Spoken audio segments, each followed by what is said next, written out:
40 కోట్ల రూపాయల పెట్టుబడులు వచ్చినాయి. 4వ స్థానంలో గుజరాత్ రాష్ట్రం ఉంది, 47,947 కోట్ల రూపాయల పెట్టుబడులు వచ్చినాయి. 5వ స్థానంలో తమిళనాడు రాష్ట్రం ఉంది, 31,102 కోట్ల పెట్టుబడులు వచ్చినాయి.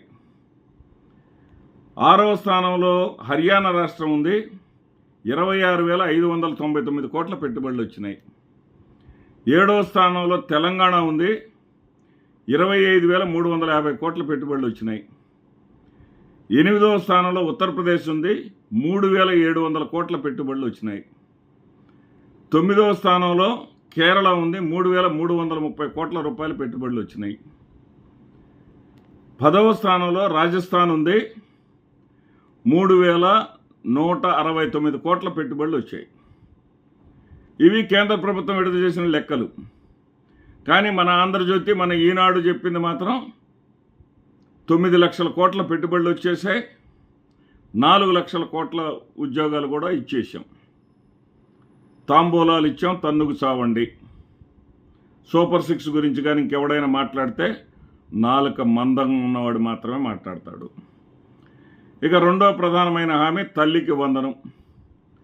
తల్లికి వందనం ఆ రోజున జగన్మోహన్ రెడ్డి గారు 13,000 ఇస్తుంటే 2,000 రూపాయలు టాయిలెట్ మెయింటెనెన్స్ కింద, స్కూల్ మెయింటెనెన్స్ కింద ఆపేస్తే నీకు 15,000, నీకు 15,000, నీకు 15,000, నీకు 18,000 అంటూ ఆ 2,000 జగన్మోహన్ రెడ్డి గారి జేబులో వేసుకుంటున్నట్టుగా జగన్మోహన్ రెడ్డి గారిని సైకో అంటూ కూడా ఈనాటి విద్యాశాఖ మంత్రి మరి నారా లోకేష్ గారు వ్యాఖ్యానించిన సంగతి మనందరికీ తెలిసిందే.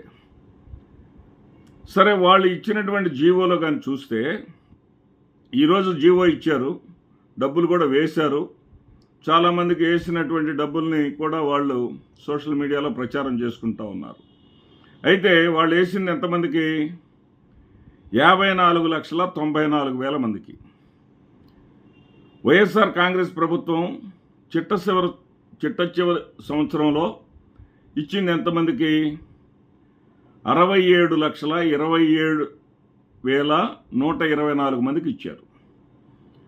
ఏది? ఇంటికి ఒకళ్ళకి, తల్లికి ఒకళ్ళకి ఇస్తే 67,27,124 మందికి ఇచ్చారు. కానీ వీళ్ళు ఇంట్లో ఎంతమంది ఉంటే అంతమందికి ఇస్తామని చెప్తూ వీళ్ళు ఇచ్చింది ఎంతమందికి? 54,94,000 మందికి. దీనికి నారా లోకేష్ గారు చెప్తున్నటువంటి వివరాలు ఏంటంటే, 1వ తరగతి పిల్లలకి ఇవ్వలేదు, జూన్ 25 వరకు చేరుతానే ఉంటారు, తర్వాత ఇస్తాము. తర్వాత ఇంటర్మీడియట్ ఫస్ట్ ఇయర్ వాళ్ళు కూడా డేటా రావాల్సి ఉంది, వాళ్ళకు కూడా ఇస్తాము, దానికోసం నిధులు ఉన్నాయి అని ఆయన చెప్పారు. ఇంకొక విషయం ఏంటంటే, ఆయన చెప్పింది 83 లక్షల విద్యార్థులని చెప్పేసి దొంగ లెక్కలు చెప్తా ఉన్నారు. ఆ 83 లక్షల లెక్క ఎక్కడి నుంచి వచ్చినాయి అంటే, ఇతర రాష్ట్రాల నుంచి, ఎక్కడెక్కడ నుంచో 18 సంవత్సరాలు నిండినటువంటి యువకులను తీసుకొచ్చి 10th క్లాసు 9th క్లాసులో పేర్లు రాయించారని చెప్పాడు. అంటే ఆంధ్రప్రదేశ్ రాష్ట్రంలో ఉన్నటువంటి ఉపాధ్యాయులు మొత్తాన్ని కూడా తప్పుడోళం చేసి మాట్లాడారు. అది ఎంతవరకు నిజం, ఏది వాస్తవం అనేది నారా లోకేష్ గారికి తెలియాలి, ఉపాధ్యాయ లోకానికి తెలియాలి. ఇక ఫ్రీ బస్ ఆగస్టు 15 నుంచి ఇస్తామన్నారు, మహాలక్ష్మి పథకం కింద. ఈ ఫ్రీ బస్సే కాదండి, ఇక్కడ ప్రధానమైన మరొక హామీ కూడా ఉంది, దాని సంగతి తర్వాత వెళ్దాం. ఇక ఆగస్టు 15 ఇంకా 2 నెలల సమయం ఉంది కదా, మరి ఇప్పుడే ఇచ్చేసినట్టుగా ఆయన ఎట్లా చెప్తారో నాకు అర్థం కాలేదు. ఇక దీపం పథకం కింద సంవత్సరానికి 3 సిలిండర్లు ఇస్తామని గత సంవత్సరంలో 1 సిలిండర్ మాత్రమే ఇచ్చారు. ఆ 1 సిలిండర్లో కూడా చాలామంది డబ్బులు పడలేదని కంప్లైంట్ చేసిన వాళ్ళ సంఖ్య ఎక్కువగా ఉంది. సరే, ఈసారి ఏమంటున్నారంటే డబ్బులు పడటం కాదు, 3 సిలిండర్లకు ఒకేసారి డిపాజిట్ చేస్తామన్నారు. నిజంగా డిపాజిట్ చేసినప్పుడు ఆ సూపర్ 6 హామీ నెరవేరినట్టు. గతంలో 3 సిలిండర్లు ఇస్తామని 1 సిలిండరే ఇచ్చి తర్వాత ఆ ఒక్క సిలిండర్ కూడా డబ్బులు జమ కాని వాళ్ళ సంఖ్య ఉంటే అది నెరవేర్చినట్టే మనం భావించాలి. ఇక రైతులకు అన్నదాత సుఖీభవ. జగన్మోహన్ రెడ్డి గారు 13,500 చొప్పున 4 ఏళ్ళు ఇస్తామని చెప్పి ఆయన 5 ఏళ్ళు ఇచ్చారు.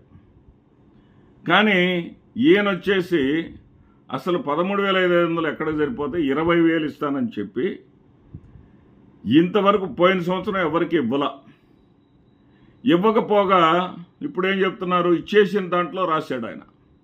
ఇచ్చేసిన దాంట్లో రాసేసి ఏమంటున్నాడు ఆయన, రేపు జూన్ 20వ తారీఖున కేంద్ర ప్రభుత్వం ఇవ్వబోతా ఉంది. కేంద్ర ప్రభుత్వంతో పాటు రాష్ట్ర ప్రభుత్వం ఇచ్చేటటువంటి ఫస్ట్ ఇన్స్టాల్మెంట్ ఇస్తాం. మరి ఎంత ఇస్తారో ఫస్ట్ ఇన్స్టాల్మెంట్ అది కూడా లెక్కలేదు, కానీ అది ఇచ్చేసినట్టే. ఇక చివరిది చాలా ముఖ్యమైనది. 19వ సంవత్సరంలో అడుగుపెట్టినటువంటి ప్రతి మహిళకు కూడా 59వ సంవత్సరం వరకు కూడా, అంటే 40 ఏళ్ల పాటు ఒక్కొక్క మహిళకి 1,500 నెలకు చొప్పున సంవత్సరానికి 18,000 రూపాయలు పార్టీ చూడకుండా, కులం చూడకుండా, మతం చూడకుండా, వర్గం చూడకుండా ఇస్తామని చెప్పారు. ఇప్పుడు దాన్నంట P4లో కలిపేశారంట. పేదరికాన్ని నిర్మూలించడానికి ధనవంతులు దత్తత తీసుకునేటటువంటి కార్యక్రమం తీసుకున్నారంట. దాని ద్వారా ఇప్పటికే 1,00,000 కుటుంబాలు బాగుపడ్డాయంట. ఇక మహిళలకు ఇచ్చే పని అవసరం లేదంట. కానీ అది ఇచ్చేసినట్టుగానే మహిళలు భావించాలంట. అది ఇచ్చేశారు, అనుభవించారు, తీసుకుంటున్నారు మహిళలు.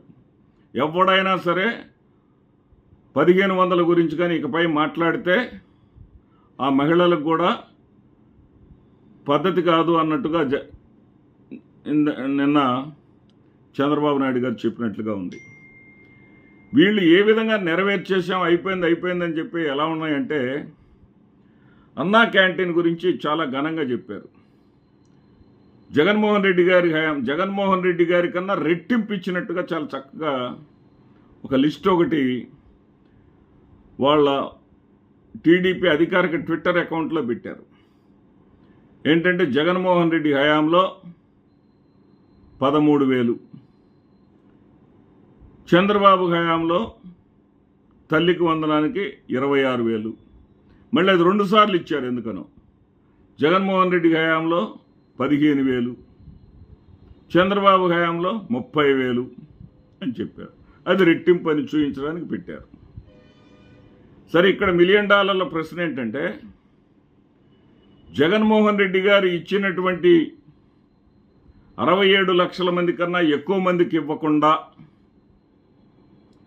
అంతకు లోపుగానే ఇస్తూ, మేము ఇంట్లో ఎంతమందికి ఉంటే అంతమందికి ఇచ్చేసామని చెప్పిన మోసంలాగానే ఈ యొక్క అన్నా క్యాంటీన్ల విషయంలో కూడా వీళ్ళు ఏం చెబుతున్నారంటే, 5 రూపాయలకు మేము అన్నం పెడుతున్నాం, 5 రూపాయలకు ఉదయం టిఫిన్ పెడుతున్నాం, మధ్యాహ్నం అన్నం పెడుతున్నాం, సాయంత్రం అన్నం పెడుతున్నాం.